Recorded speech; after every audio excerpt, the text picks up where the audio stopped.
सही करो ॿाहिरि खां इहो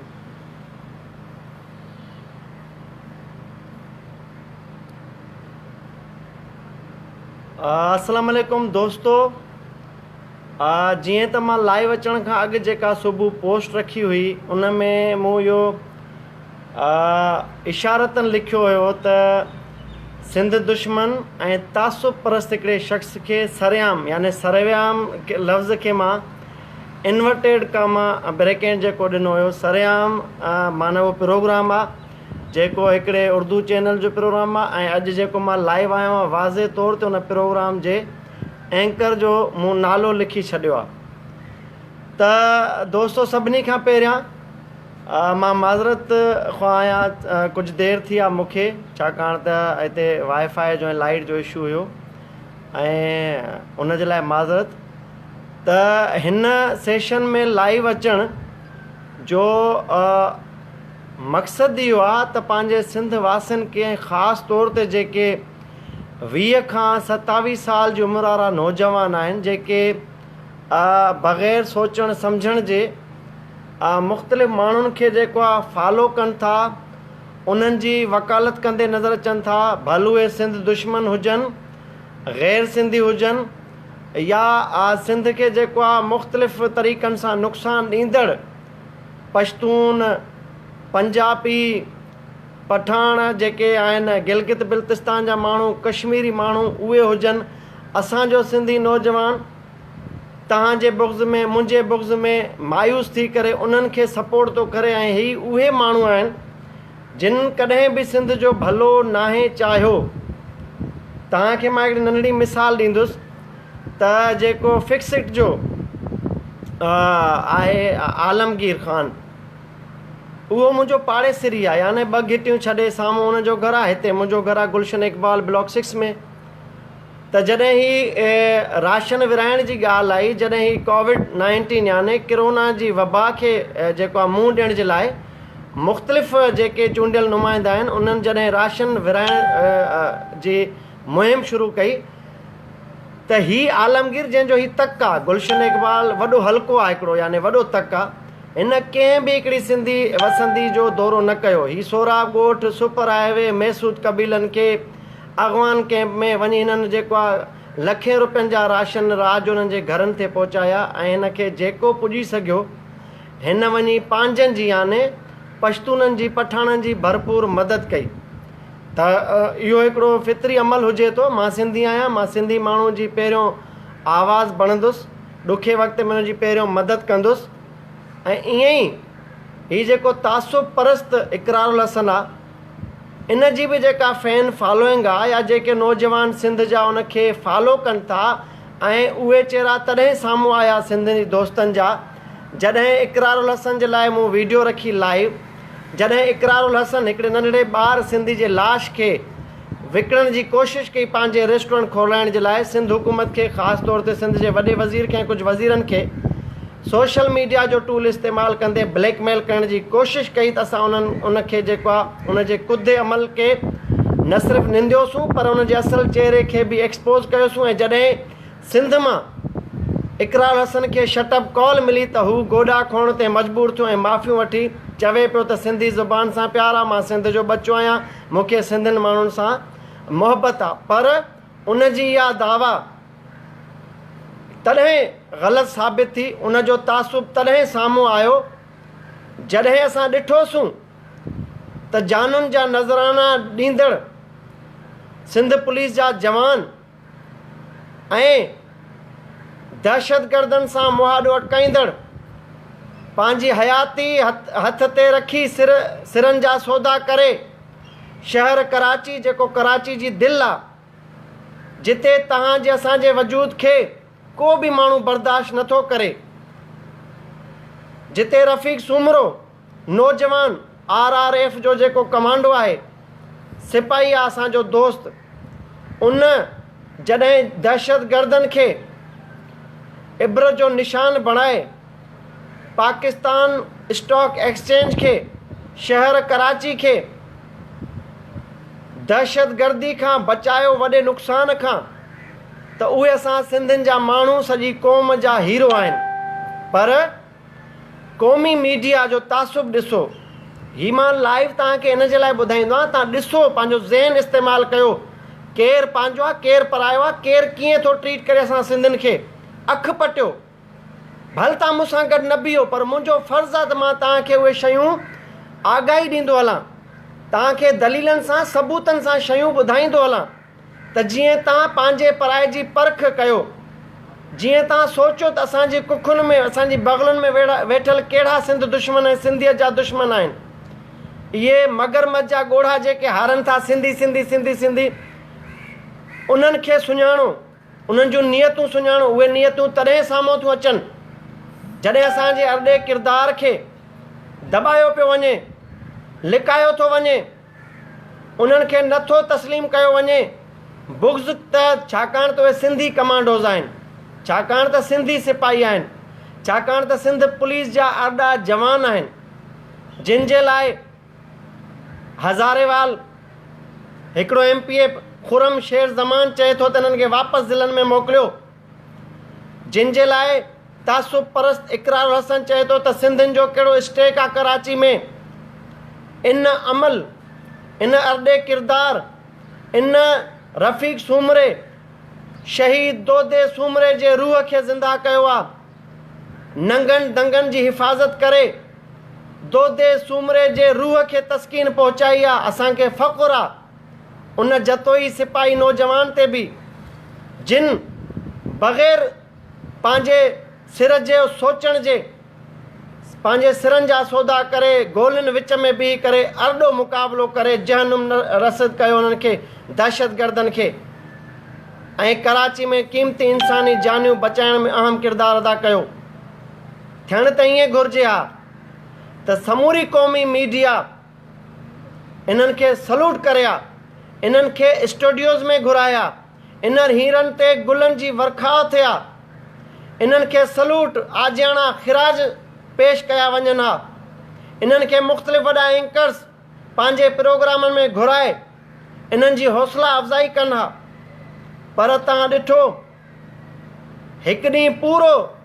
इन्हनि खे त डिस्कस ई न कयो वियो। जॾहिं सोशल मीडिया ते ट्रेंड हलिया,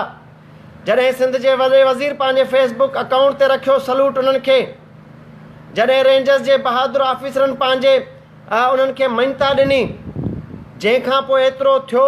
त उन्हनि जा नाला उर्दू मीडिया ते खॼणु लॻा। मां तव्हांखे उर्दू मीडिया जो तासुब ॿुधायां, इन्हनि एंकरनि जो बुग़्ज़े सिंध जो जेको अकास आहे उहो तो तव्हांखे ॿुधायां त कराची जे रेड ज़ोन एरिया हुजे या कराची जा मुख़्तलिफ़ इलाइक़ा हुजनि,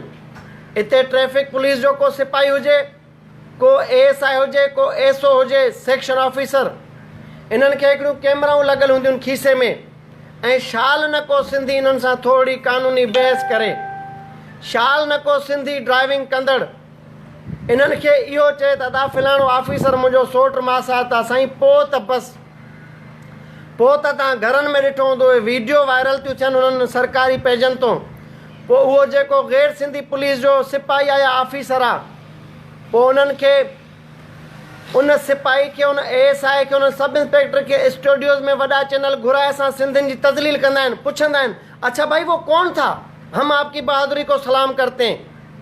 आपने तो बड़ा अच्छा काम किया, अच्छा वो जज का भतीजा था, अच्छा वो वडेरे का बेटा था, अच्छा वो MN MP जो अंदरून सिंध से बिलोंग करता है उसकी उसको घमंड थी, आपको तड़ियाँ दे रहा था। तो इहो वेठा पटे 15-20 मिनट लाइव वेही करे असांजी तज़लील कंदा आहिनि क़ौमी मीडिया वारा तासुब परस्त एंकर, सिर्फ़ु इन जे करे त इन्हनि खे कीअं बि करे सिंधियुनि खे जेको आहे टारगेट कयो, टास्किंग कंदा आहिनि असांजी शख़्सियतनि मथां,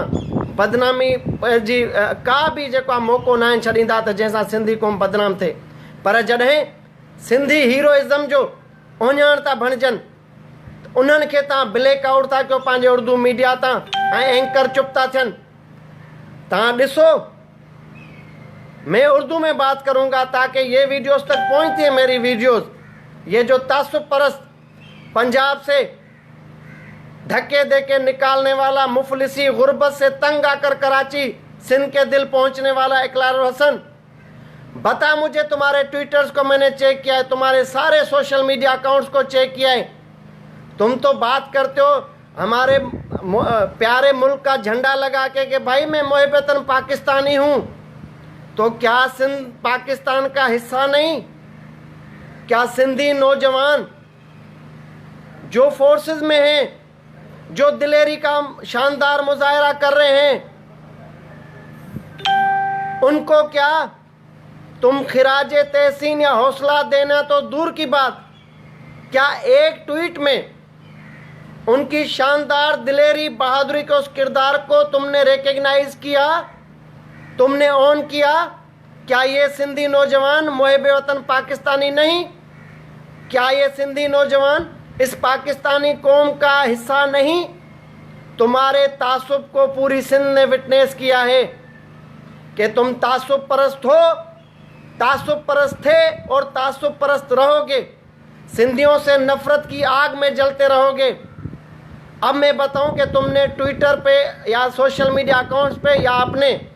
निजी महफिलों में और निजी गैदरिंग्स में इन बच्चों को, जो दिलेर पुलिस के जवान सिंधी बच्चे हैं जिनके तुखम में बहादुरी शामिल है, उनको क्यों तुमने ऑन नहीं किया? क्यों तुमने हौसला अफजाई उनकी नहीं की? इसलिए कि तुम्हारे लाखों फॉलोअर्स हैं और लाखों फॉलोअर्स में दुनिया भर से मुख्तलिफ ज़ुबानें बोलने वाले तुम्हें फॉलो करते हैं। अगर तुम उनकी तस्वीर रख के सिंधी सिपाही जो पुलिस के नौजवान एहलकार, अगर उनकी दिलेरी को हौसला देते, खिराज तहसीन पेश करते, तो तुम्हें पता था कि जो माइंडसेट है हमारे खिलाफ वो तब्दील होता। सिंधियों के लिए नफरत के बजाय दिलों में मोहब्बत पैदा हो जाती। सिंधियों को बुरा भला कहने वालों के मुंह बंद हो जाते और सिंधियों के लिए लोगों के जहनों और दिलों में मोहब्बत का पैगाम जाता और इस तरह सिंधी कौम को दुनिया भर से अच्छी निगाह से, कदर की निगाह से देखा जाता। तुम्हें ये कबूल नहीं था। तुमने तासुब का मुजाहरा किया और तुमने उन जवानों को हौसला नहीं दिया जिन लोगों ने जान हथेली पर रखकर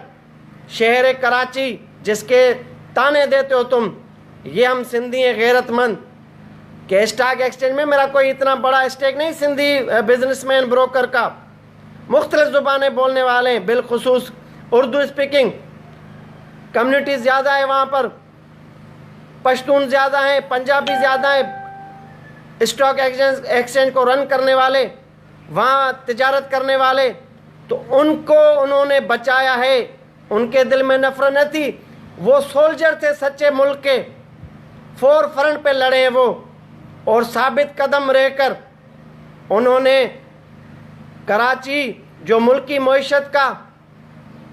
रीढ़ की हड्डी की हैसियत रखती है, वो कराची, उसको बचाया है। तुम्हें शर्म आनी चाहिए। क्या हो जाता तुम अगर उनको हौसला देते? मुझे एक बताओ ट्वीट, मुझे एक सोशल मीडिया पे कोई पोस्ट बताओ, जितने भी तुम्हारे अकाउंट्स हैं जो तुम खुद चलाते हो, मेरे साथ, तुम फेसबुक पर तुम्हारी जेन्युइन आईडी है, मेरे साथ हो, तुम्हारे पेजेस हैं, तुम्हारे एडमिन है मुख्तलिफ, बताओ ये तुम्हारी पॉलिसी है। अगर कोई कुत्ता भी मारता है दीगर सूबों में, कोई आम सिविलियन वहाँ का, उसको भी तुम हीरो बना के पेश करते हो, भाई ये कुत्ते को इसने मारा क्योंकि ये कुत्ता किसी इंसानी जान को काटने वाला था और इसलिए उसने उसको मारा, तो बड़ी शुजात और बहादुरी है। शर्म आनी चाहिए इसी सोच को। सिंध में खाते हो, सिंध से कमाते हो,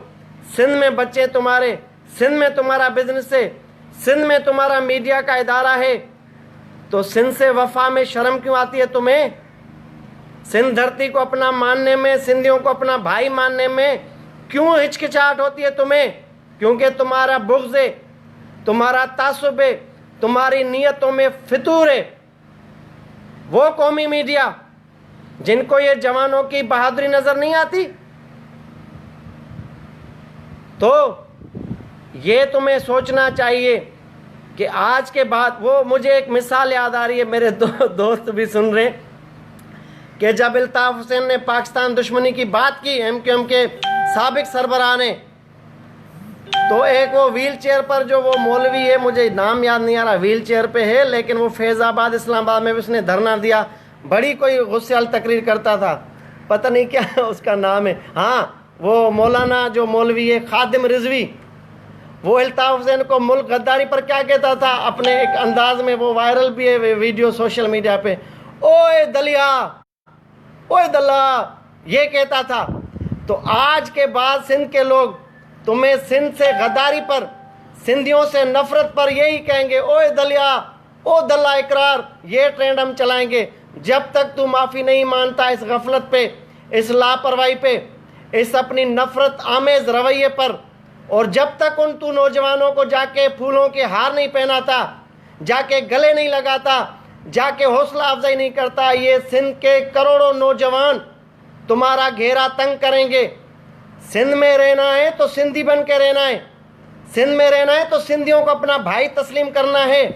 अगर कोई बुरा काम करे, चाहे वो मेरा सिंधी हो चाहे मैं क्यों ना हूं, तुम्हें फुल राइट अख्तियार है, तुम हमें एक्सपोज करो। लेकिन जब हम अच्छा काम करें तो तुम बहैसियत एंकर मुतसबाना सोच को ख़त्म करके सिंधी, मुहाजिर, पंजाबी, पठान, पश्तून, कश्मीरी, गिलगिती, बिल्तिस्तान, बलोच,